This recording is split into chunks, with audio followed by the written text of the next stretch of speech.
Trailer do remake de Dragon Ball saiu e por mais que a primeira reação da gente fosse muito que coisa legal, por outro lado, quando eu fui reparar que o bagulho era mais remaster, eu vou ficando mais broxa, sabe? Que eu vi que os caras nem se deram o trabalho de começar as coisas do zero. Eles pegaram os frames que já existiam no Dragon Ball original e simplesmente refizeram. Então talvez eu finalize essa discussão de remaster e remake falando que isso daqui realmente é um remaster um pouco mais aprimorado que os outros, tá ligado? Ou melhor, corrigindo as coisas do Dragon Ball. Como aqueles Blu-rays que eles lançam no Japão, corrigindo algumas coisas, então. Talvez seja mais por esse lado mesmo. Mas não me vejo enganado, eu tô feliz com o remake, mas eu esperava mais. Eu esperava que mudasse outras coisas. Eu esperava que corrigisse um pouco mais a história, que talvez não corrija. Talvez sim, mas eu acho bem provável pelo andar das coisas. Se nem o traço eles puderam mudar, imagina um fucking roteiro inteiro de Dragon Ball inteiro. Então, pelo menos até agora não há indícios nenhum disso. Mas aí eu parei pra pensar, cara, a gente voltou naquela coisa de Super Saiyajin God, né? De Goku vs Bills. É o primeiro contato do Akira Toriyama com o anime depois de muito tempo.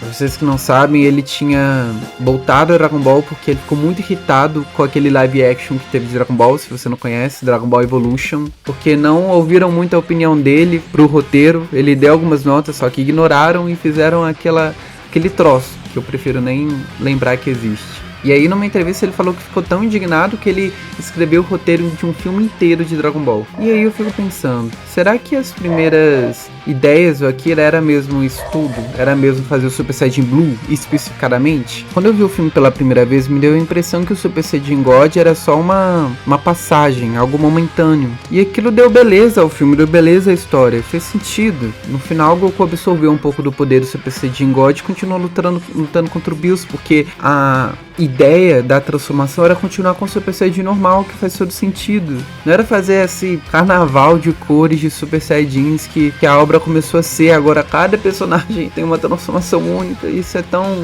sem profundidade, sabe? Que o Gohan, por mais que seja bonita a transformação dele, não tem sentido nenhum. Ele só pá. Parece que eles só queriam, como dizem, eu odeio quando falam isso, mas como dizem os outros, pra vender boneco. Porque não tem profundidade nenhuma. Eu vi um vídeo de um cara, eu acho que ele era gringo, muito inteligente, falando como que o instinto superior foi uma coisa que não foi o Akira quem teve ideia. Os caras lá da Toei realmente queriam terminar o Dragon Ball Super com uma transformação, aquilo que dá mais valor pra franquia. Eu achei o argumento desse youtuber legal porque ele usou de exemplo o Vegito. Eu acho que é de conhecimento público. Eu lembro que desde que saiu há muito tempo atrás o Vegito contra os Amazon, vieram algumas informações que o Akira não tinha escrito o Vegito pra aquela luta, que foi só uma coisa meio fanservice, ou que pelo menos não tenha sido a ideia dele. Eu tava naquela discussão do que era canon de Dragon Ball, e ele tava falando que o consenso seria que se tivesse no mangá e tivesse no anime, era que era canon, e o Vegeta era uma exceção a isso, porque tinha nos dois e, enfim, nem esse argumento faz muito sentido. Muito vago saber as intenções do criador ou o envolvimento dele. Isso é muito frustrante. Eu, pessoalmente, queria saber mais. A gente cresce não tendo carinho só pela obra em si, mas também pelo criador. E quando a gente não sabe bem o que é do criador, o que não é, o que ele quis, o que ele não quis, é meio foda. Porque a gente vê coisas que são completamente comerciais. Ele tava ali, mas tinha muita coisa que ele realmente parecia não tava criando. Olha Dragon Ball Daima aí, por exemplo. Mas enfim, esse cara tinha falado do instinto superior, que aconteceu a mesma coisa com o Vegeta, que os caras precisavam daquilo e tudo mais, acabou botando ele no meio. E ele usou como argumento que o instinto superior não apareceu no filme, tanto quanto o Kaioken, que também era uma coisa só do anime. A Sagamoro foi só o Toyotaro que escreveu. Esse aqui inclusive era o vídeo que eu tava comentando. Mas enfim, sem ficar muito no assunto, não é como se o cara soubesse de tudo e estivesse falando coisas que exatamente são verdade, mas são argumentos que podem fazer muito sentido pra você. Como por exemplo o argumento que ele disse do Jiren. Ele é descrito no anime como um cara que é invencível. Mas o Dragon Ball Super Hero, que aí sim foi um filme que o Akira roteirizou desde o início, porque os filmes são o que ele mais teve envolvimento, que ele escreveu diálogo por diálogo. O Vegeta diz que o Jiren não era tão forte assim, ele só tinha o controle com seu poder e por isso que o Vegeta estava meditando ali. E também faz sentido pensar que a ideia do torneio do poder era usar o trabalho em equipe, que inclusive, novamente, o anime fez muito mal.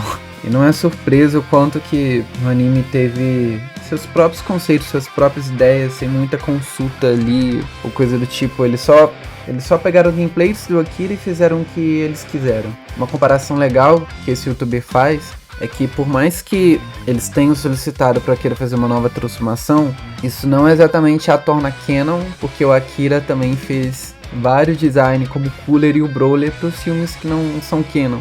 Por mais que ele tenha feito o design, quem pegou a mão mesmo foi o estúdio. Então, enfim, eu fugi um pouco do assunto, mas a ideia desse vídeo em si era falar que, poxa, imagina como seria legal o Dragon Ball sem Ki Divino, sem Super Saiyajin Deus, sem Super Saiyajin Blue, sem essa porcaria toda.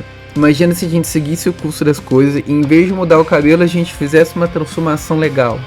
Porque se a gente for pensar que o Super Saiyajin God nem era para ser uma transformação e só um poder passageiro, ela não precisava realmente ser tão detalhada assim, né? Porque não ia ficar para sempre. Então imagina se realmente fosse alguma coisa parecida com o Super Saiyajin 4, como essa arte da Thumb, lutando contra o Bills, sem Ki Divino, sem nada, só sendo Dragon Ball normal. E aí pá, o Freeza vem pra Terra e o Goku luta normal contra ele, sem aquele Power Boost insano que o Freeza teve e inexplicável que nem o Piccolo, nem o Gohan puderam ficar de frente com ele, colocando as transformações do Freeza lá desde o início, todo mundo lutando contra ele, sabe, uma coisa bem construída, ia ser uma coisa muito boa. Mas eu também não posso julgar tanto assim a Toei, por mais que eu goste de xingar a Toei, porque o Akira também não queria fazer muita coisa ali, né, além dos filmes, mas até onde eu sei ele nem quis fazer o mangá, né, então ainda assim poderiam ter dado uma atenção mais pro cara, que talvez não tenha dado. É isso, comentem o que vocês acham, até o próximo vídeo.